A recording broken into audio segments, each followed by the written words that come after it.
Bonjour, donc moi aujourd'hui la conférence que je vais vous présenter c'est sur l'importance d'accompagner les parents parce que généralement on propose beaucoup de prise en charge pour les enfants et parfois on en oublie justement l'accompagnement des parents. Alors je vais me présenter brièvement, je suis à la base institutrice maternelle mais très vite j'ai été attirée par l'enseignement spécialisé parce que j'ai rencontré un petit garçon justement en école maternelle qui avait des gros troubles du comportement, qui n'allait pas vers les autres enfants, qui ne parlait pas. Et justement, cet enfant était laissé sur le côté et donc il m'a interpellée et donc je me suis fort renseignée sur les différents troubles qu'il présentait, ce qui m'a amenée à l'autisme. Et donc je me suis par la suite formée du coup à l'autisme. Je suis coach parental et familial, aussi bien pour les parents qui ont un enfant ordinaire ou alors extraordinaire. J'accompagne les enfants autistes en séance individuelle, en séance de groupe, mais aussi à l'école, donc en accompagnement scolaire pour les enfants qui soit n'ont pas d'école encore en enseignement spécialisé ou qui peuvent se rendre en enseignement ordinaire mais qui ont besoin d'un petit soutien ou pour aussi épauler les institutrices. Et alors récemment, j'ai ouvert un centre pluridisciplinaire du côté de Genève-sur-Sambre, ce qui n'est pas un centre spécialisé pour autistes, mais qui est plutôt un centre inclusif. Et donc il y a des professionnels qui sont formés ou sensibilisés à l'autisme, mais aussi des professionnels qui ne le sont pas du tout. Et donc c'est vraiment un endroit où tout le monde est le bienvenu. Voilà. Alors en tant que parent, parfois on se rend compte que notre enfant, il y a quelque chose qui ne va pas, mais on ne sait pas, et on ne connaît pas spécialement les premiers signes de l'autisme. Et donc en général, les premiers signes, ça va être des troubles au niveau de la communication. Votre petit enfant ne va pas avoir de babillage. Quand vous allez l'appeler, il ne va pas spécialement répondre à son prénom, il ne va pas se retourner. Il ne va pas non plus avoir de sourire quand il est petit. Voilà, il va rester assez neutre au niveau des expressions du visage. Au niveau du regard, il ne va pas spécialement vous regarder, ou alors ça va vraiment être très fuyant, il va vous regarder, hop, directement le regard fuit. Au niveau du coup de la communication, du langage, il ne va pas y avoir de mots, ou parfois de phrases. Et alors au niveau du coup des interactions sociales, très peu de contact avec les autres. Vous allez aussi retrouver des troubles au niveau du comportement. Donc des comportements répétitifs, comme il va y avoir par exemple du flapping, comme ceci avec les mains, ou des sautillements, des balancements. Donc c'est vraiment des comportements qui peuvent être, quand ils sont dans des situations angoissantes, ou dans des situations où ils sont justement très contents, ils ne savent pas comment l'exprimer, donc ça va s'exprimer par des comportements de ce type. Ils sont aussi très attachés à des rituels. Donc par exemple, au niveau de la journée, si c'est d'abord commencer toilette, lavage de dents, puis petit déjeuner, il faut que ça se passe en fait toujours de cette même manière. Et s'il va y avoir un changement, voilà, ils sont tout perdus et ça peut provoquer justement une crise à ce moment-là. Ils peuvent aussi présenter une hypersensibilité ou au contraire une hyposensibilité. Et alors au niveau des intérêts, ça peut vraiment être très restreint. Par exemple, j'ai un petit garçon qui adore les trains. Et donc tout est autour des trains, hein. Il ne va pas aller voir un peu plus loin. Et donc en fait, ce qu'on va faire, c'est qu'on va faire les apprentissages aussi autour de ce thème, autour des trains, apprendre à lire, apprendre à se structurer dans le temps avec des petits trains. Donc voilà. Alors pour obtenir le diagnostic d'autisme, c'est pas toujours évident en tant que parent. Parfois, donc, on va se rendre compte qu'il y a des difficultés chez notre enfant et on ne sait pas vers qui se tourner. Alors la première chose, c'est d'en parler à son médecin traitant ou au pédiatre. On sait très bien que voilà, c'est pas toujours évident. Et donc, je le précise parce que justement, j'ai des parents qui sont venus me voir, on en a parlé au médecin et on nous a dit « il est trop jeune, vous tracassez pas, on va voir plus tard ». Et puis, ça s'avère que l'enfant a 6 ans, 7 ans et que le diagnostic tombe. Et donc, on disait « il est trop jeune, on ne peut pas aller voir plus loin ». Alors que c'est faux. Donc l'autisme peut être diagnostiqué vraiment à partir de 9-18 mois. Mais voilà, c'est encore compliqué chez nous pour le moment. Alors vous pouvez aussi contacter le SUSA pour établir un bilan. Par contre, le délai est assez long, mais même si votre médecin ne répond pas spécialement à votre demande, vous pouvez quand même contacter le SUSA. Et alors, il y a aussi l'UDERF, donc situé à Bruxelles. Et parfois, l'écran aussi, pas l'écran, les CRA, Donc les centres de ressources d'autisme peuvent aussi vous renseigner pour des séances de diagnostic. Donc ça, c'est vraiment pour les enfants. Et au niveau des adultes, alors ça, malheureusement, on n'a pas encore vraiment d'endroit pour les diagnostics pour les personnes adultes. Alors comme je vous le disais, les délais sont longs pour pouvoir avoir des rendez-vous pour établir un diagnostic. Et donc en tant que parent, si vous vous posez des questions, même si le médecin vous dit votre enfant est trop jeune, mais en fait écoutez-vous, vous êtes le meilleur juge pour votre enfant, vous connaissez le mieux votre enfant que quiconque. Et donc si vous trouvez qu'il y a besoin d'avoir une prise en charge parce que vous trouvez qu'il y a quelque chose qui ne va pas, mais en fait on peut commencer une prise en charge sans avoir de diagnostic. Parce que dans tous les cas, les symptômes, on peut les estomper, ou plutôt c'est pris en charge, ou plutôt on peut les estomper. Et non, attention, je ne dis pas que l'autisme va partir, mais parce qu'on est autiste, on va vivre toute sa vie autiste, mais on peut donner des pistes et des outils pour améliorer sa vie en tant que personne autiste.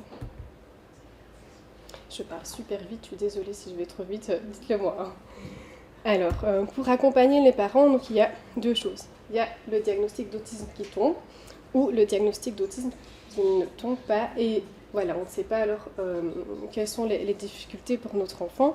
Et moi aujourd'hui, du coup, je vais vous parler de diagnostic d'autisme. Le diagnostic peut être d'autisme léger, modéré ou sévère. Et donc on va vraiment parler ici de l'accompagnement des parents face au diagnostic. Alors, c'est ici que je prends ma petite balance. Donc, on arrive chez le professionnel et voilà, on vous dit « mon enfant est autiste ». Ok, et en fait c'est tout ce qu'on vous dit. Donc, parfois on est un parent atypique ou avec d'autres troubles et donc on est encore plus perdu parce qu'on a déjà des difficultés à se comprendre nous-mêmes et donc c'est une difficulté. Puis il y a l'annonce de diagnostic qui n'est pas facile à accepter parfois et donc on ne s'y attend pas et hop, encore une difficulté qui arrive dans la petite balance. Voilà. Et puis il y a aussi toute l'organisation. Donc il y a le diagnostic d'autisme qui tombe. Qu'est-ce qu'on doit mettre en place? Hop, ça c'est une chose. Comment organiser le quotidien avec son enfant? Aussi une difficulté. Et donc, il y a plein de choses qui arrivent. Et de l'autre côté, pour avoir les ressources, en fait, on n'a pas. On nous donne, voilà, votre enfant est autiste. Et on ne vous donne pas ce côté où on peut vous aider, les pistes que vous pouvez mettre à la maison. Et donc, moi, c'est là-dessus que je joue et que j'interviens, c'est pour rééquilibrer la balance et trouver justement les outils adaptés pour les parents. Alors, au niveau des ressources, il y a aussi besoin d'avoir un couple solide. Parce que malheureusement, souvent, quand on a un enfant différent, le couple en prend un coup. Mais parce que parfois c'est difficile à accepter, donc il y a un des deux parents qui ne va pas accepter le diagnostic et qui va se mettre un peu sur le côté, ou justement les parents ont accepté, mais il y a plein de choses qui changent dans son fonctionnement à la maison, dans sa manière de vivre.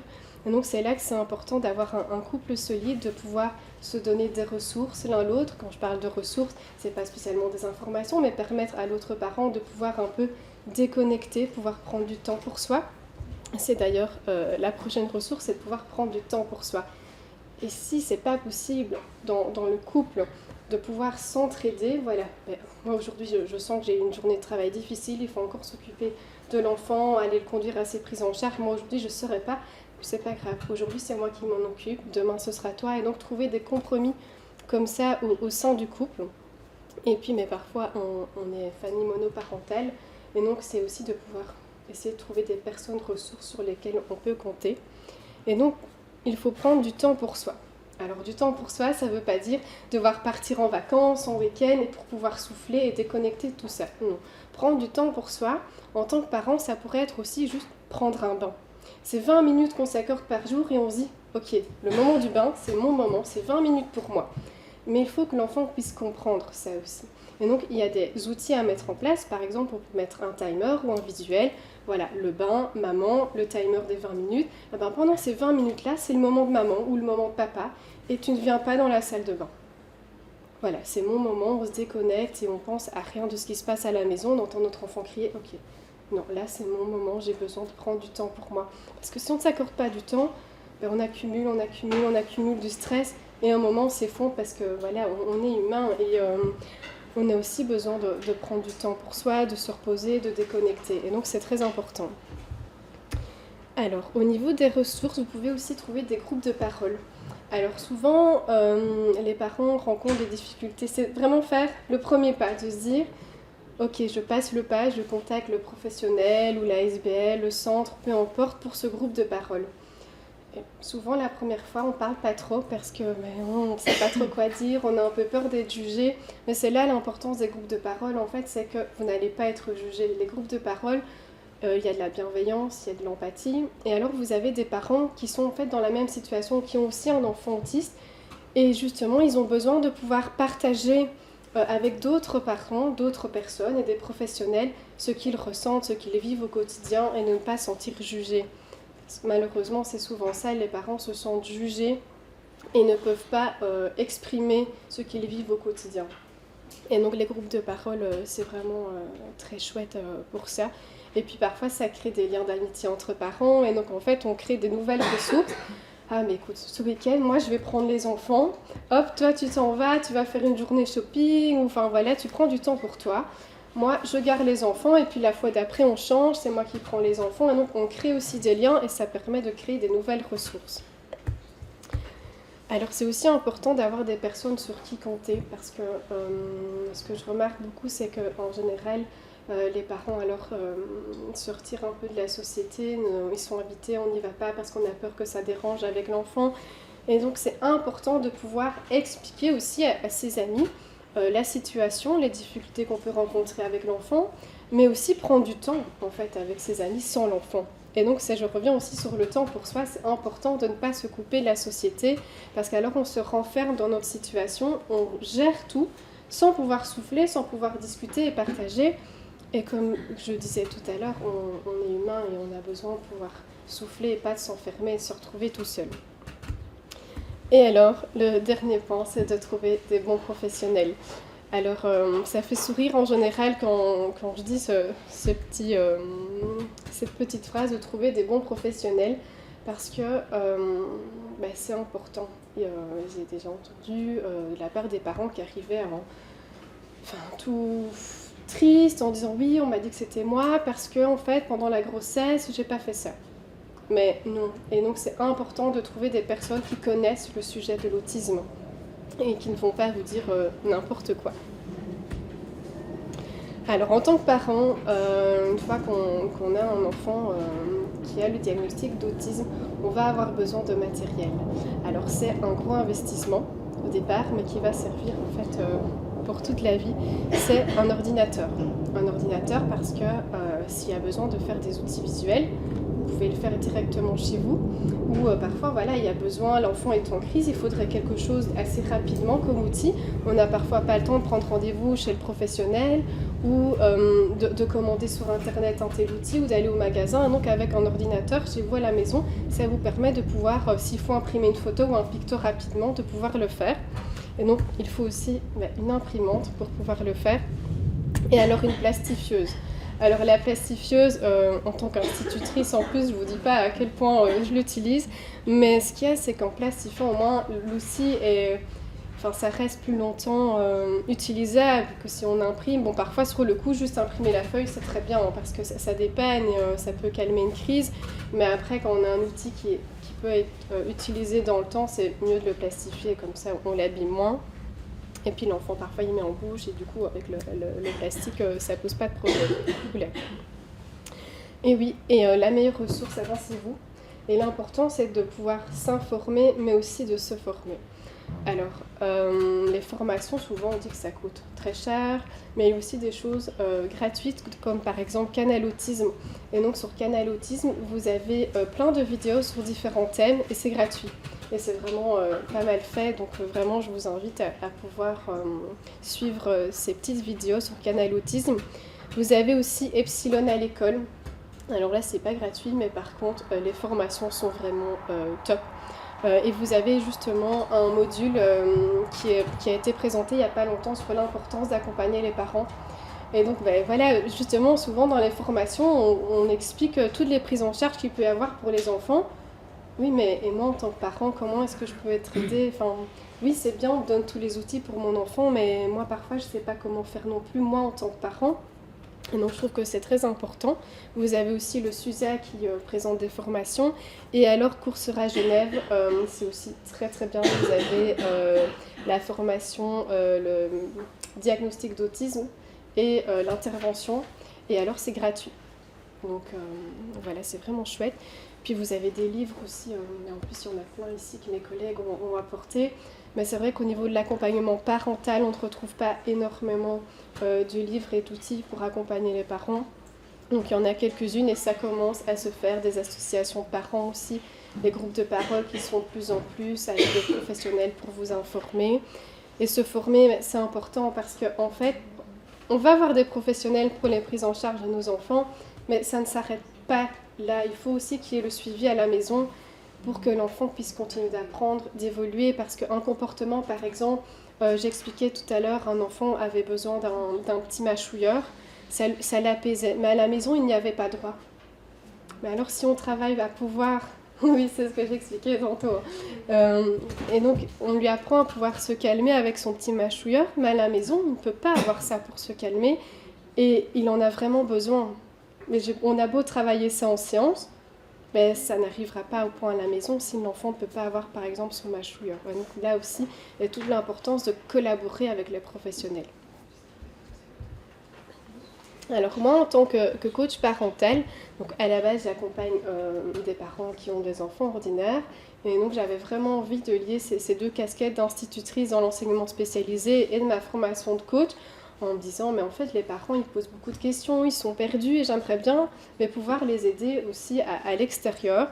Et donc, dans un premier temps, ça va être d'évaluer la situation. Donc, il y a un premier rendez-vous, on discute de votre situation, vous présentez un peu les difficultés que vous rencontrez en tant que parent ou avec votre enfant, parce qu'en fait, ça peut être, je vous accompagne vous en tant que parent, mais je peux aussi accompagner la famille avec l'enfant. Et donc ça dépend vraiment de chaque situation. Après le premier rendez-vous, le parent soit décide d'arrêter tout de suite, il dit je ne suis pas prêt à faire de telles démarches pour le moment, c'est quand même assez conséquent, il y a des choses à mettre en place, il faut être prêt à pouvoir le faire. C'est que je vais observer, et donc j'observe un peu en séance, et puis parfois je vais sur le terrain, directement dans le milieu naturel de l'enfant qui est la maison, parce qu'il peut avoir des comportements différents à la maison que par exemple au cabinet ou à l'école. Et donc c'est important de pouvoir aider le parent sur son lieu de vie, au final, où c'est ça qu'il a besoin. Et troisièmement, ça va être d'accompagner les parents. Et donc là, il n'y a pas un accompagnement type parce qu'en fait, chaque accompagnement est différent. Chaque accompagnement est personnalisé parce qu'en tant que parent, vous n'avez pas tous les mêmes besoins. Et puis l'autisme, c'est varié, l'enfant ne présente pas toutes les mêmes difficultés, et donc c'est vraiment personnalisé. Et puis avant tout, c'est une écoute bienveillante. Parce que ça pourrait être un peu coach, on va dire comment on doit faire, mais non. C'est pas vous dire ce que vous faites c'est pas bien ou ce que vous faites c'est bien, c'est de vous écouter et par votre situation, on va réfléchir ensemble à des outils qu'on peut mettre en place. Donc ça c'est vraiment très varié. Mais voilà, comme je le disais, que chaque accompagnement était différent et personnalisé parce que tout le monde n'a pas les mêmes besoins. Et pour terminer, alors voilà, comme je vous l'ai dit au début, je reçois au centre parental à Geneviève-sur-Sambre. Mais il y a 2 semaines, il y a un tout nouveau centre qui est ouvert à Waterloo, c'est le centre Discolaire. Et donc c'est un centre où vous allez retrouver plusieurs professionnels qui sont sensibilisés ou formés à l'autisme ou à d'autres troubles. Et donc voilà, c'est tout nouveau. Et donc il y a aussi une orthopédagogue qui peut établir pas de diagnostic, mais qui peut faire un pré-bilan par rapport à tous les signes présentés. Et alors, il n'y a pas longtemps non plus, ça a ouvert au mois de janvier à Fléron, c'est au centre de Ma Bulle, qui est un centre spécialisé pour personnes autistes. Donc du tout petit à la personne adulte, c'est très varié. Et je travaille dans les 3 centres, donc voilà, mais il y en a 2, c'est tout nouveau. Et alors, si ça peut aussi intéresser, je donne une formation sur comment structurer l'environnement et les apprentissages des enfants TSA, mais qui sera surtout basée pour les parents, comment mettre en place cette méthode ou certains outils à la maison. Ça peut aussi être à l'école, mais on va essayer de faire le lien avec tout ça. Et voilà, ben ça c'est mes coordonnées si besoin. Et merci de m'avoir écouté. Et alors si je peux conseiller, comme Netflix est très à la mode pour le moment, il y a la série... voilà, très bien, donc Atypical, qui est vraiment très très bien. Bon, il y a quand même pas mal d'épisodes, hein, mais au final, bon, j'ai adoré, après je suis un peu dans le domaine, mais je trouve que en fait ça représente bien du coup la vie de famille avec une personne autiste. Donc là c'est un adolescent, et en fait on voit justement où le couple au début est solide, et puis ben, en fait il y a un peu des quiproquos entre eux, et ils se séparent, et donc ça pose aussi des difficultés pour l'enfant. Toutes les habitudes changent, et puis mais on voit l'importance que le couple soit solide, mais on voit aussi l'importance de devoir mettre des choses en place à la maison, mais aussi à l'école. Enfin voilà, je vous en dis pas plus, sinon je vais vous raconter la série, mais c'est vraiment très chouette. Et alors la série aussi Good Doctor, que j'ai aussi tout regardé, mais donc là c'est avec une personne adulte qui est médecin, parce qu'on associe souvent en fait l'autisme à une déficience mentale, alors que pas du tout. On peut être autiste et avoir toutes nos capacités cognitives. Et donc j'aime bien cette série sur le fait où on montre qu'on peut devenir médecin, on peut faire des études, on peut réaliser des choses même en étant des personnes autistes. Voilà.